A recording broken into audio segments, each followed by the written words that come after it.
Olá, eu me chamo Vani Letícia, sou professora de filosofia do ensino médio e hoje eu convido vocês a se juntarem a mim para a gente poder falar um pouquinho sobre Kant e alguns aspectos relacionados com a razão prática.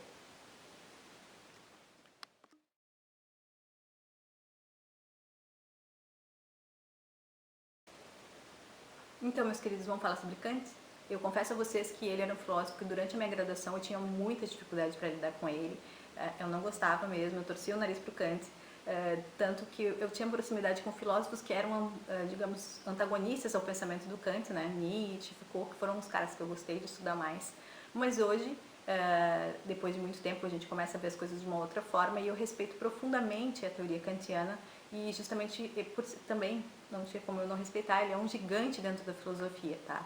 Se antes a gente tinha uma separação muito distinta entre conhecimento empírico e esse conhecimento racional, o Kant é o cara que vai dizer que essas coisas não precisam necessariamente estar separadas.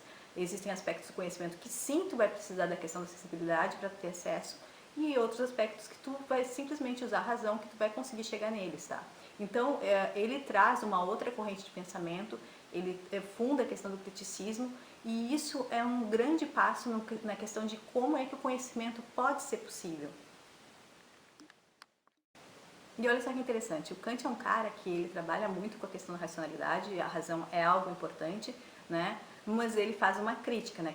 A questão do criticismo, tanto é que as obras, três grandes obras dele, a Crítica da Faculdade do Juízo, Crítica da Razão Prática, Crítica da Razão Pura, são críticas, ou seja, ele vai estar ali observando e analisando quais são os limites da razão, ou seja, até onde que ela pode ir, até onde de fato a razão consegue chegar.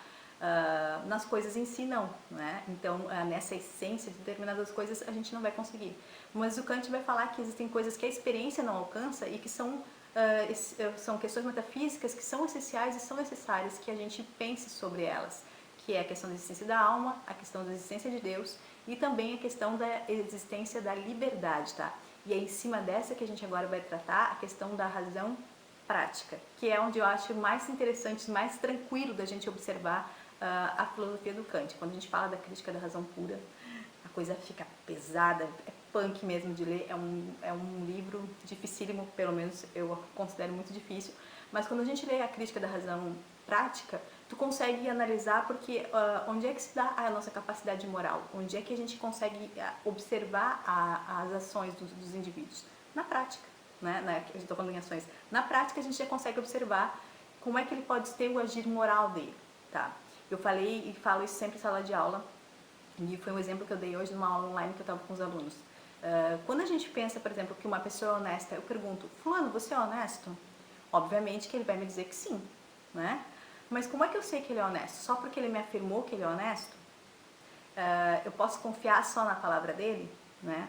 Então, eu posso de fato pescar isso, né? Ou analisar isso, ou perceber isso nas ações desse indivíduo, né? Porque ele pode falar muito tranquilamente que ele é honesto e ser uma pessoa absolutamente desonesta, né?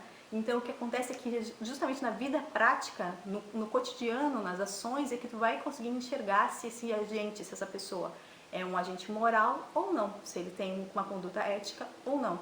Então eu acho do meu achismo, eu acredito que quando tu tá dentro da teoria kantiana, quando tu observa a questão da razão prática, é onde tu consegue, pelo menos para quem não é grande estudioso em Kant, como é o meu caso, mas eu conheço, já tive grandes colegas que estudaram a fundo o Kant, né? Mas a questão da razão prática ela é mais acessível a todos nós, assim, porque vocês vejam, a gente está falando de um cara que é um grandão dentro da filosofia. Eu sempre digo assim, o Kant é um grande nome dentro da filosofia. Mas ele te dá acesso a algo que tu pode pensar que é muito relacionado com a tua vida, né? E eu sempre também reforço isso. A filosofia não é alguma coisa distante da vida das pessoas. Embora muitas vezes a gente tenha dificuldade com o jargão filosófico, que ele é existente, né? A gente não pode negar isso. E dependendo do filósofo, isso é mais consistente, isso é pior ainda. Tu pega um Hegel da vida lá, que tem uma forma de escrever e algumas teorias e alguns conceitos muito próprios, então tu fica, meu Deus, o que é isso? Mas existem até outros filósofos como Kant, que ele tem uma teoria bem rebuscada, mas que quando tu parte para analisar as questões como a questão da razão prática, tu consegue perceber que, olha, eu acho que ele tem razão, tá? Percebam então que a gente está falando de razão, de ações, e aqui entra justamente o conceito de liberdade. Por que que ele é tão importante? Porque justamente nesse meio da prática, dos movimentos e das ações dos indivíduos é que a gente vai perceber o quanto a gente pode responsabilizar esse indivíduo pelos atos, pelas atitudes dele, tá? Isso tem total relação com a questão da liberdade. Por quê? Porque se esse conceito, que é um conceito, ainda que seja um conceito metafísico, se ele não existir, se ele não tiver existência, se ele for vazio de existência, como é que então a gente pode responsabilizar alguém por qualquer tipo de atitude que essa pessoa tem? Não existe como, pelo menos não dentro da concepção do Kant. Por quê? Porque se não houver liberdade, significa que a gente está dentro de uma cadeia de determinismo, tá? Ou seja, todas as ações, elas são pré-determinadas por questões de causalidades existentes que a gente não teria como controlar e nem como modificar, tá? Então, sem conceito de liberdade, a gente necessariamente não tem como responsabilizar qualquer pessoa por qualquer atitude que ela tenha, tá? Ser livre implica para o Kant em tu ter uma relação racional de escolhas, ou seja, tu tens que poder ser responsabilizado pelas tuas atitudes.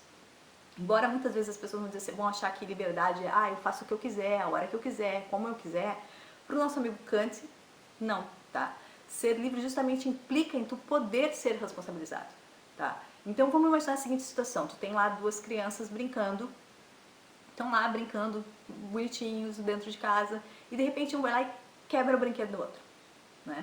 E aí a mãe dessa criança que teve o brinquedo quebrado, ela não pode chegar para a criança, sei lá, de 3, 4 anos, chegar e dizer, olha, tu vai pagar o brinquedo do fulaninho que tu quebrou. Ela não tem como ela fazer isso, ela não pode fazer isso, espero que não faça, ela não pode fazer isso por quê? Porque essa criança não tem como responder por isso. Porque nesse momento ela não tem a capacidade racional e mental para poder fazer uma escolha diferente. Ela agiu dentro do impulso dela, né? Quase como uma questão instintiva, quase como é dentro da natureza. Tu não tem como responsabilizar, por exemplo, um leão por pegar e matar um cervo, tá? Por quê? Porque é da natureza dele, é instinto dele, ele não tem escolha, tá? Agora, os indivíduos humanos, nós temos escolhas, nós fazemos escolhas, nós pensamos sobre os nossos atos. E é aí que entra a questão da liberdade. Porque justamente eu penso sobre as coisas, eu escolho, eu estou sendo livre. E quando eu sou livre, significa que eu tenho responsabilidade sobre o que eu estou fazendo. Tá? Então vocês percebam que ser livre aqui para o Kant não é aquela coisa, fazer o que quiser e vamos lá, vamos enfiar a pé na jaca, não tem nada a ver com isso, tá? Ser livre justamente é o oposto disso. Ser livre é ter responsabilidade, principalmente ter uma maturidade racional para tu poderes fazer as tuas escolhas de uma forma coerente, tá? E de uma forma racional, sobretudo.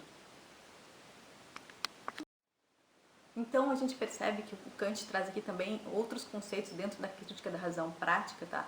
Que são os conceitos das ações que são autônomas e as ações que são heterônomas. O que isso significa? As ações autônomas são aquelas que não têm qualquer outro tipo de influência a não ser a razão, tá? E vocês percebam lá quando eu falei da questão da criança, tá? A criança, não é que ela não tem racionalidade, é que ela ainda não tem maturidade racional para fazer as escolhas, tá? E quando a gente está falando aqui de uma pessoa que é autônoma, essa pessoa tem esse discernimento, essa maturidade racional para fazer as escolhas de acordo com essa razão. A razão dela está tão firme, está tão perfeita, tá? Que ela só vai fazer o que é dentro de estabelecido dessa forma, agir de uma forma correta. É diferente de uma pessoa que as suas ações são heterônomas, ou seja, elas são impulsionadas por outra coisa que não a razão. Por exemplo, a questão de instinto mesmo. Vamos pensar. Uma pessoa que está movida por muita fome, por exemplo, ela pode vir, por exemplo, a furtar. Tá em algum lugar e ela vê uma comida, uma fruta numa banca e ela pega, ela furta esse alimento, tá? Essa pessoa, na verdade, se a gente fosse parar para pensar, analisar bem a situação dela, a gente não teria como responsabilizar ela porque ela não foi pela razão. Ela agiu basicamente por uma questão de instinto, no caso a fome. Então, quando a gente está falando dessas ações, a gente percebe que o Kant ele é extremamente certinho, né? E aí que eu tinha um pouquinho de ranço, confesso por causa disso. Porque ele acreditava que os indivíduos, de uma certa forma, eles tinham muita segurança, esse ser autônomo, é quase uma coisa inimaginável, essa pessoa que tem essa retidão tão correta de caráter. Seria até interessante a gente pensar que as pessoas pudessem ser dessa forma, né? Mas é uma coisa meio quase que sobre-humana, né? que se a gente vai parar para pensar, um indivíduo que não segue outra coisa a não ser a questão da racionalidade. E é justamente aí que eu e Kant tínhamos um atrito. Era nesse momento que eu chegava e olhava, esse cara tá doido, ninguém age assim, porque a gente tem essas questões instintivas que são muito naturais, que fazem parte da gente. Nós não somos só seres racionais, nós somos seres que temos a razão, mas também a gente tem a questão instintiva, que é forte. Nós somos animais racionais, né? Então, é complicado quando tu vai parar para pensar justamente que o Kant estabelece uma régua tão rígida, né, para tu poder medir as ações dos indivíduos. Mas, ok, né, ele tem um pensamento que, na verdade, se existisse esse ser humano retinho, que só vai para o racional, que faz as coisas de uma forma correta, talvez nosso mundo seria diferente.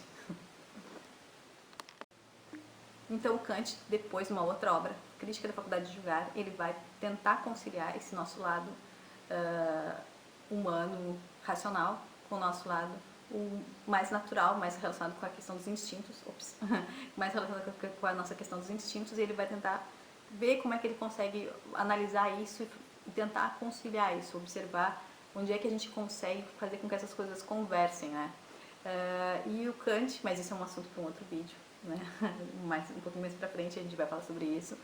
E espero que vocês tenham gostado do Kant, né? Não tenham ficado com o nariz torcido para ele, assim como eu fiquei quando eu comecei a estudar, mas hoje tudo mudou, nos reconciliamos, tá tudo certo, tá? E lá no livro de vocês, tem lá no Amplie Foco, na página 19, uma história interessante sobre o Kant, que todo mundo diz que quando ele saía de tarde, depois do almoço, em um determinado horário, as pessoas acertavam o relógio pela caminhada dele, porque todo mundo sabia de tão metódico que ele era, ou seja, de tão racional que o Kant era.